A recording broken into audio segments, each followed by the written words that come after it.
হে হে, এই ভিডিওটা হচ্ছে লাস্ট টাইম যখন আমরা দার্জিলিং গেলাম, তো ওখানে গিয়েছিলাম ক্যাভেন্টার্সে। তো আমার বান্ধবী গেছিলো আমাদের সাথে, তো ও আমাকে নিয়ে গেছিলো, আমাকে আর আমার বরকে ওখানে ট্রিট দিতে। তো আমরা কী কী খেয়েছিলাম যেন একটু বলো তো, মনে নেই।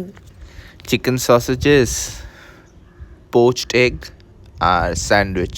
কোনটা ভালো লেগেছে তোমার সব থেকে? সসেজেসটা ভালো ছিল। আমার তো সসেজটা আর এখানে আমার বান্ধবী দেখো মজা আছে, কফি খাচ্ছে ওই ঠান্ডার মধ্যে, দারুণ লাগছিল। আমি খাইনি সেদিনকার, শরীরটা খুব একটা ভালো ছিল না, সেই জন্য তো কফিটা আমি স্কিপ করে গেছি, খালি ওই খেয়েছে। বাকি এখানে আমি সসেজেস খাচ্ছিলাম, ভীষণ ভালো ছিল, ভীষণ ভালো। মানে আমি মাঝে মাঝে ভুলে যাই যে আমি খাওয়ার জন্য বাঁচি নাকি বেঁচে থাকার জন্য খাই। তো যাই হোক, আমি খাবার ভীষণ এনজয় করি।